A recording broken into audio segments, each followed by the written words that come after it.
Section 1. You will hear a conversation between two friends who are planning to visit a friend of theirs who has just had a baby. First, you have some time to look at questions 1 to 5.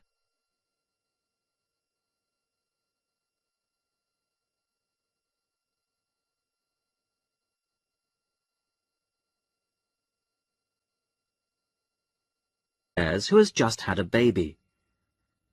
First, you have some time to look at questions 1 to 5.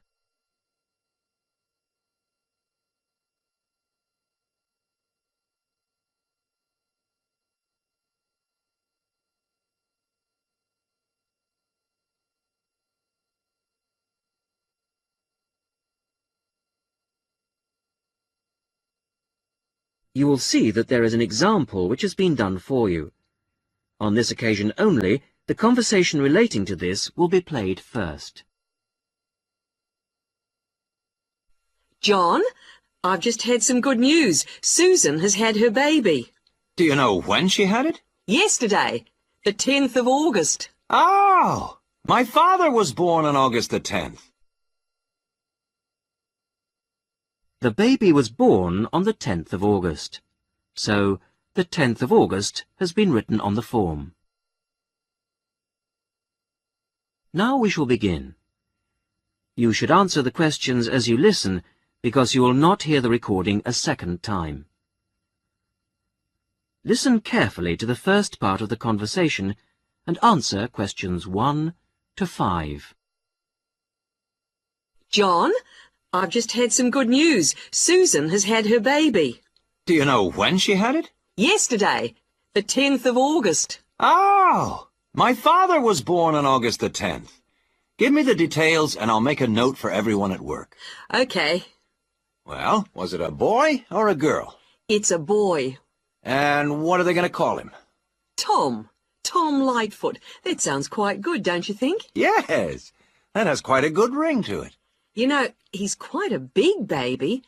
He weighed 4¼ kilos when he was born. Oh, that does sound big, 4¼ kilos. And he's long, too, 46 centimeters. Tall parents. He'll grow up to be over 2 meters, I'd say. With masses of black hair, curly black hair. You know, we should go and visit them in hospital. What about tomorrow afternoon at around 1 p.m? Yes, okay. Where should we meet? I could come and pick you up at your house if you like. Yes, that would be wonderful. My car is still off the road. Just refresh my memory. What's the address again? It's 15 Chesterfield Road, Paddington. It's next to the library, isn't it? Not exactly. It's next to a bank. The State Bank, actually. The library is opposite us on the corner. That's right. And there's a garage on the other street corner. I remember now. So you'll pick me up at 1:45, and we'll be there at 1 easily. Before you hear the rest of the conversation, you have some time to look at questions 6 to 10.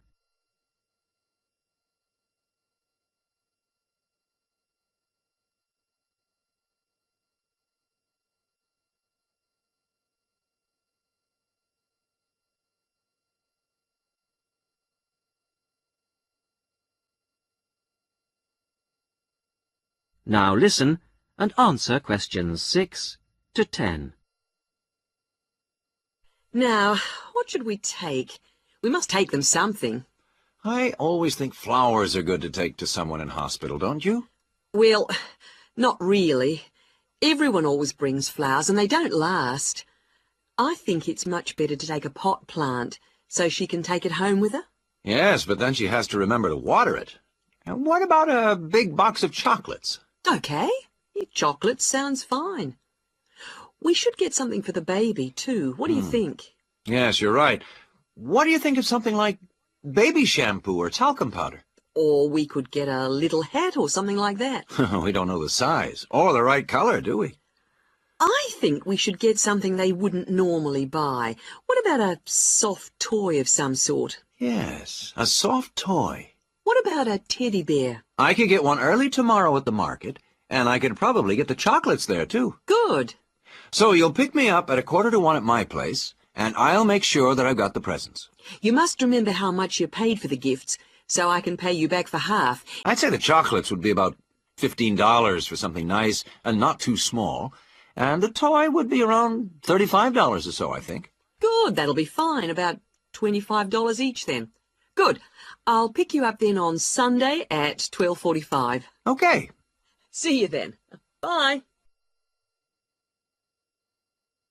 That is the end of section 1. You will now have half a minute to check your answers.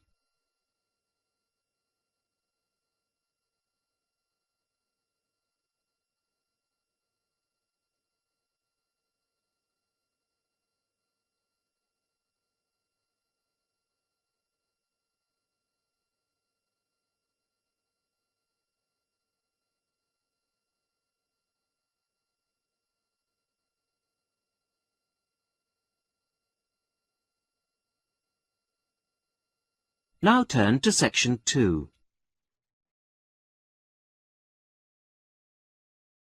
Section 2. Popular Science Radio Program. Liz Shearer talks about some new devices for use in the home. First, you have some time to look at questions 11 to 16.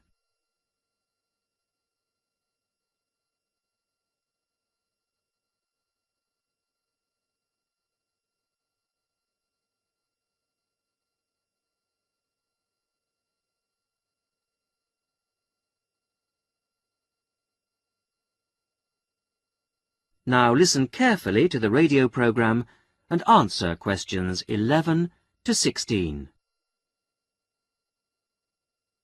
Good evening. Tonight's show comes to you from the Good Home exhibition in Duke's Court, where we've been trying out some of the latest gadgets on show here and getting our resident expert, Liz Shearer, to tell us which ones are worth buying and which will die a death. Well, hello. Yes, John, I've been investigating 4 new household gadgets and sorting out the advantages and disadvantages and then really deciding what are must-buys, what are maybe-buys, and what are never-buys. Let's start with this vacuum flask for keeping drinks hot. Well, I felt this had quite a lot going for it. Most of all is the fact that it contains no glass and is therefore unbreakable to all intents and purposes. It's made of stainless steel, which is guaranteed for 20 years. Hope that's long enough. And it's true what the manufacturer claims, that it does maintain heat for 18 hours. So that's pretty good. On the downside, it really works out to be quite expensive, and much more surprisingly, it unfortunately leaves a strange taste, you know, when you've drunk from it. So, all in all, my recommendation would be it's got plenty of advantages, but it is rather expensive, so I'd say you should maybe buy it. Moving on to a natty little device, the whistle key holder. Basically, this is where you whistle, and the key holder gives off a high-pitched noise and flashes light, so you can find it. One advantage of this model is that it also has a small light. You press the button, and this means you can find keyholes easily. I also felt the small size was a real advantage. On the weaker side, I did find the noise unpleasant, which I'm sure the designers could have done something about. And I found that it didn't work through metal, so it's mainly useful finding in coat pockets, cushions, etc. But taken as a whole, I thought it was a masterpiece of design and would highly recommend it. Now you have some time to look at questions 17 to 20.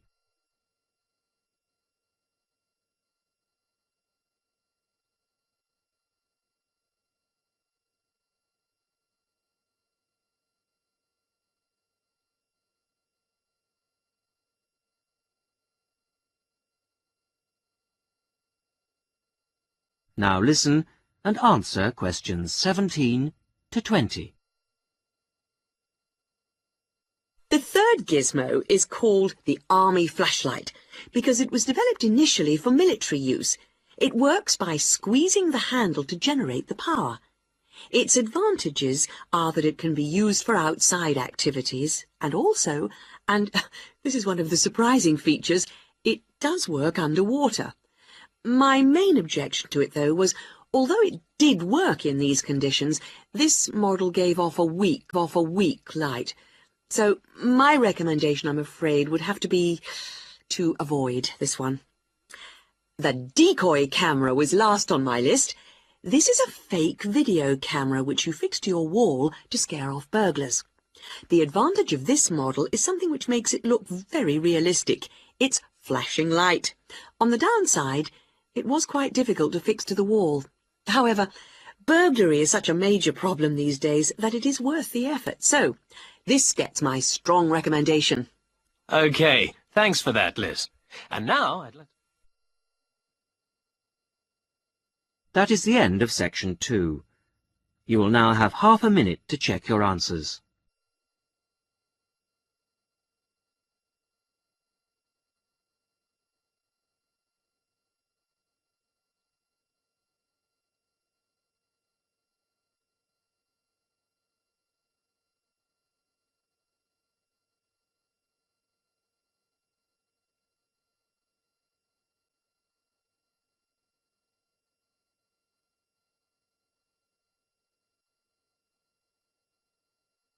Now turn to section 3.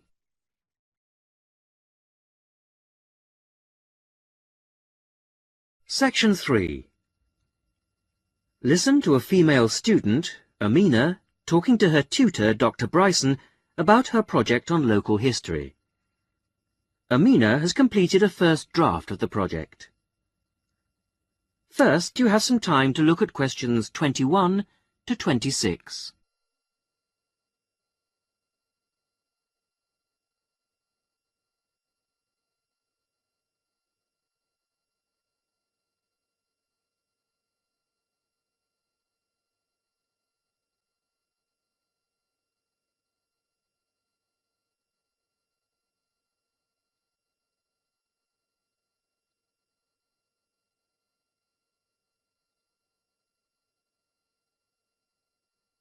Now listen carefully to the first part of the discussion and answer questions 21 to 26. Well, Amina, thanks for letting me have your draft in such good time. Oh, that's all right. I was just very anxious to hear what you think of it. You can see that I decided to change the topic. I had been interested in looking at Bering's factory. Oh, I think the hospital was a much better choice. In fact, well, I have to say that I thought it was good. Oh. There's still lots of work to be done. Oh, yes, of course. But there's plenty of good ideas. It opens well, and the first chapter is fine, but the middle section really stood out for me. Most interesting. That's amazing, because I really didn't find it a bit easy to write. How long did you work on the whole thing? Well, I spent about 2 or 3 weeks reading and doing general research, and then I dashed the writing off very quickly. So about 4 weeks in all. Well, that's about par for the course. You've got a while yet to make the changes. Oh, right. No problem. Right. Let's have a look at my notes here. Okay, starting with section headings. The broad divisions are good, but you'll have to redo the actual headings. I've made some suggestions in the margins. Okay, thanks. Now, this information on local housing. I can see why you put it there, but it really isn't relevant to the approach you've taken. I think I see what you mean. Now, what did I say about the interviews? Oh, I worked very hard on those. I really thought they were valuable. Oh, they are, Amina, but they're very complex and rather unclear at the moment. You're going to have to spend a bit of time making the data a lot clearer. Okay, as long as I don't have to remove them altogether. No, don't worry. What about the chronology, the list of dates? I wasn't sure whether I should rewrite those. My advice on that is to take them out. I feel it makes the whole piece appear too simplistic. Okay, if it'll help.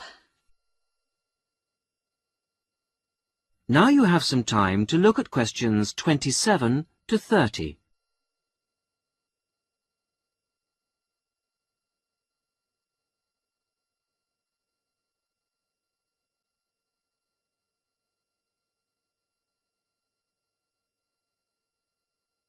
Now listen to the rest of the discussion and answer questions 27 to 30. Now, there are a couple of other books I'd like you to look at. Have you got a pen? Right. Approaches to Local History by John Mervis. Right. And then I think you need to think about ways of representing interview data.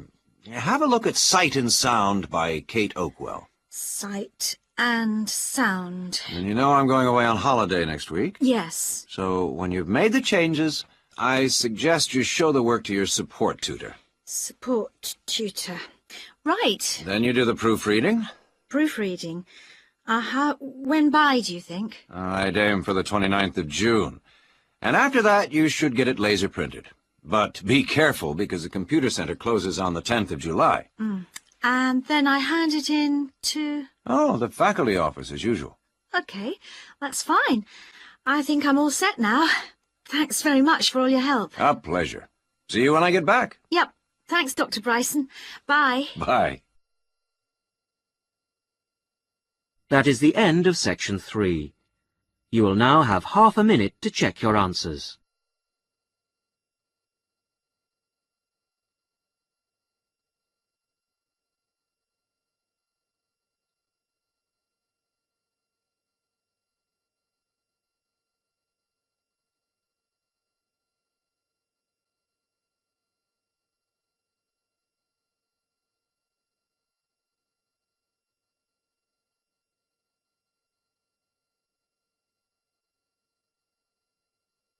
Now turn to section 4.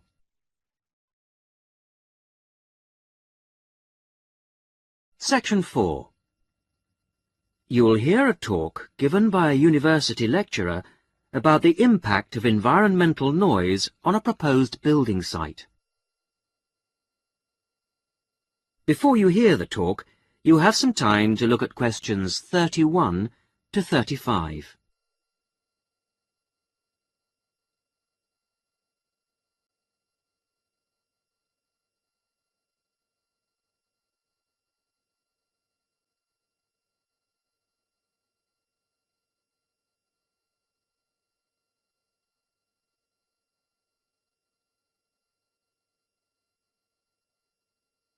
Now listen carefully to the first part of the talk and answer questions 31 to 35.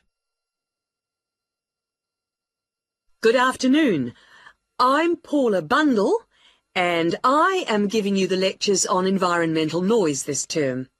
Today, we're going to look into the effects of noise on a planned housing estate in a particularly difficult part of the new Manchester Park area. This site is not as bad as some I have researched in the past. The Blacktown Airport is closed from 6 p.m. to 7 a.m, and this is a great advantage to the site. The only noise after dark is from the highway, and the traffic is somewhat reduced between 7:30 p.m. and 5:30 a.m.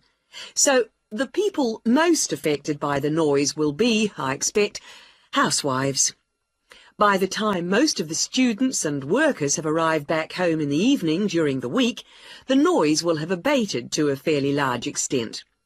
The weekends are still a problem, of course, but the traffic is certainly reduced on Saturdays to a large extent, and even more so on Sundays. Of course, modifications to houses will be necessary at a site like this, and they come at a significant cost to the developer and home buyer. The modifications I'm about to outline will add about $25,000 to the price of a newly built house. That will still mean a cheaper house than in a less noisy and more desirable area.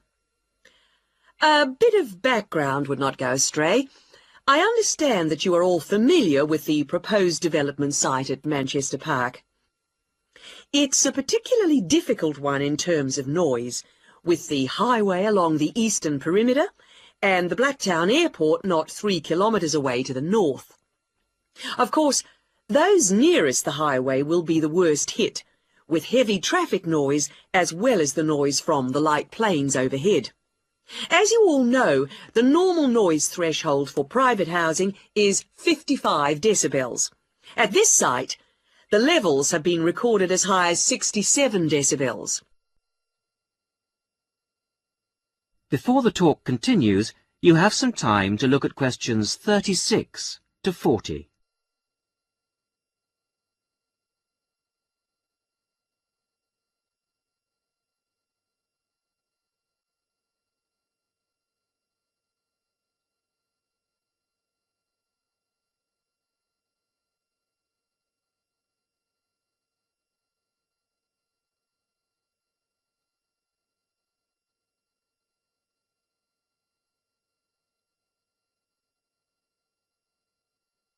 Now, as the talk continues, answer questions 36 to 40. The construction of the houses has to be somewhat modified from houses in most areas.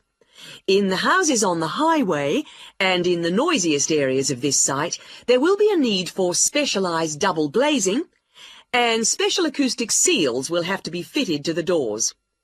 All exterior doors in this especially noisy pocket will have to be solid core wood doors with hinges.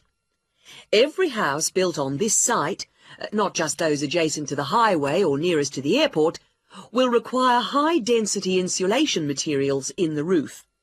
Not only will all the roofs need insulating, the exterior walls will be required to be double brick. All ceilings will require double-thickness plasterboard to be used in the construction.